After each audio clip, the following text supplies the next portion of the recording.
వీడికి 100 గజాల అవతల 7 ఏళ్ల నుంచి పిల్లలు లేచి కనబడుతున్నాడు. పిల్లలు లేచి సగం విడిచిపెట్టింది. 7 సంవత్సరాల నుంచి పెండింగ్ ఉన్నది. పోయిన ఎమ్మెల్సీ ఒక ఆయన పైసలు ఇస్తే ప్రొసీడింగ్ కూడా క్యాన్సిల్ చేయించింది ఒక పెద్ద నాయకుడు.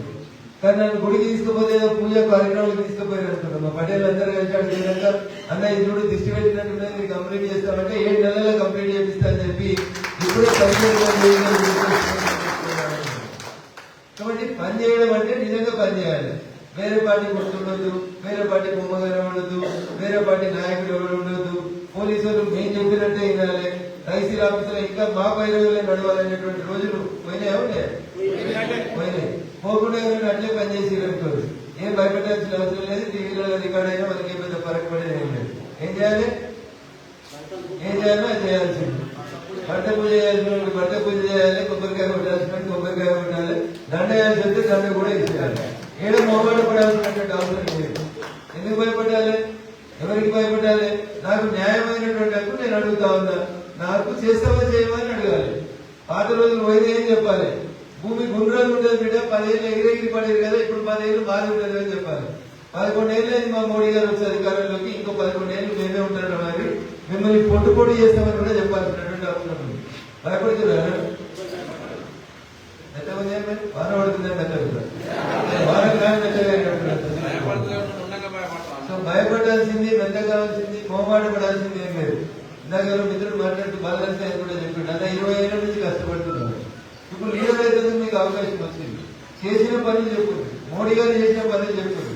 మోడీ గారి పేరు మీదనే మనందరం తెలుస్తుంది. వాళ్ళ నాయకుల లెక్క ఏళ్ళకెళ్ళి మనం ఫామ్ హౌస్ లో లేవు.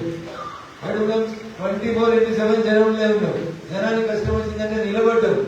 బర్త్డే చేయాలంటే మీరు ఎవరు పిలిచినా ఈ ఫంక్షన్ దావతం చేస్తారు. నరేంద్ర మోడీ గారు బర్త్డే చేయమంటే నరేంద్ర మోడీ గారు ఏం చెప్పారంటే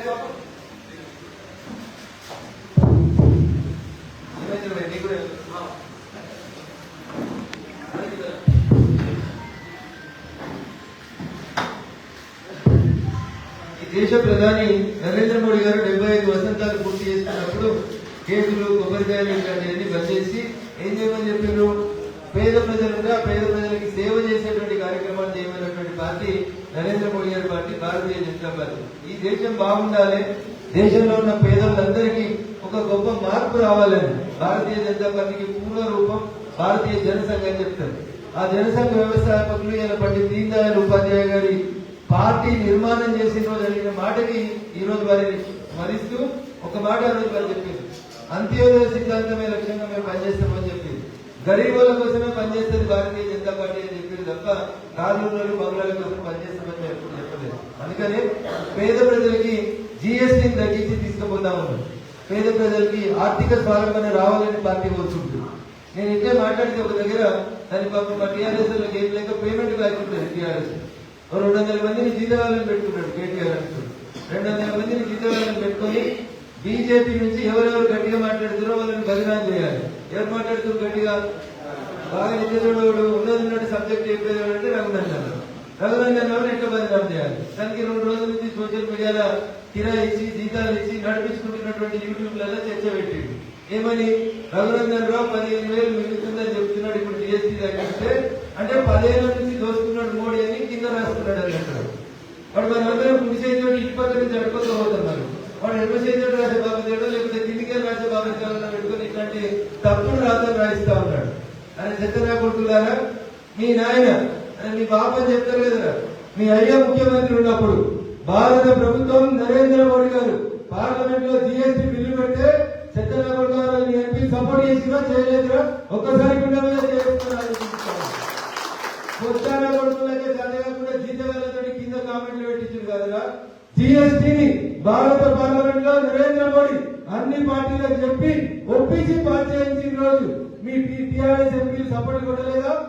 జిఎస్టీకి సపోర్ట్ చేయలేదా? అసలు జిఎస్టీ అంటే తెలుసా? కామెంట్లు పెట్టే నా కొడుకులారా, బరాబర్ అడగాలి. మీరు ఎప్పటికీ భయపెట్టాల్సిన అవసరం లేదు. మంచిగా చెప్తే మంచిగా చెప్తాం, మంచిగా లేకపోతే భర్త పడేస్తాం. ఎప్పటికీ రఘునందన్ భయపడ్డాడు. నేను దుబ్బాకి ఎమ్మెల్యే ఉంటే నన్ను 20 కేసులు పెట్టారు. ఏమైంది? ఈంచి మరొకలేదు. పడేదా? బంతిని ఎంత గట్టి కింద కొడితే అంత గట్టిగా పైకి వస్తుంది. బంతిని ఎంత కింద గట్టి కొడితే అంత గట్టిగా పైకి వస్తుంది. రఘునందన్ అనేటువంటి గట్లేదు. మీరంతా తొక్కాలని చూస్తే మిమ్మల్ని దొక్కుకుంటూ ఎదుర్కొంటూ వచ్చింది తప్పితే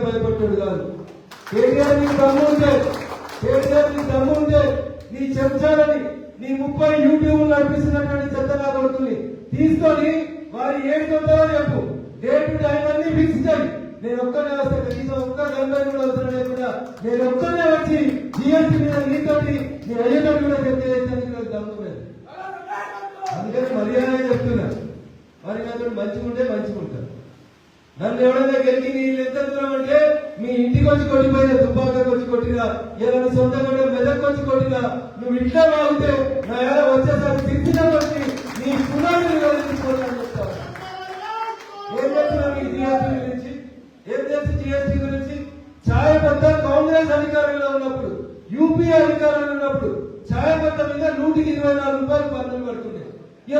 5 రూపాయలు తీసుకొచ్చిన ఛాయ పత్త కాపీ మీద. ఇది తెలివి లేక 10 ఏళ్ళకి నరేంద్ర మోడీ జిఎస్టీ పేరు మీద దోసుకున్నాడు అన్నాడు.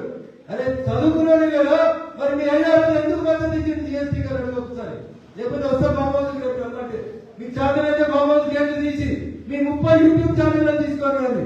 గవర్నమెంట్ చెప్తారు జిఎస్టీ అంటే ఏం తెలియకున్నట్టు ఇష్టం ఉన్నట్టు మాట్లాడితే అందరినీ బెదిరించినట్టు రఘునందరినీ బెదిరిస్తాం, సోషల్ మీడియాలో బదిలీ చేస్తామంటే బిడ్డ పడతగట్ట పడుకొని ఒక్కొక్కరి ఇంటికి వచ్చి బజ్జీలు పంపిస్తున్నారు. గంట భయపడితే రఘునందన్ గిరి దగ్గర రాడు, ఉడతా ఊపిలోకి భయపడేవాడు కాదు రఘునందన్. మంచిగా ఉంటే అన్న అంటే అన్న అంటారు, ఎక్కడ మాట్లాడితే ఇంటికి వచ్చి మరి చూపిస్తా కొత్త. అందుకని జాగ్రత్తగా మాట్లాడుతుంది, కామెంట్లు పెట్టినప్పుడు జాగ్రత్తగా పెట్టింది. నేను మళ్ళీ చెప్తా ఉన్నా,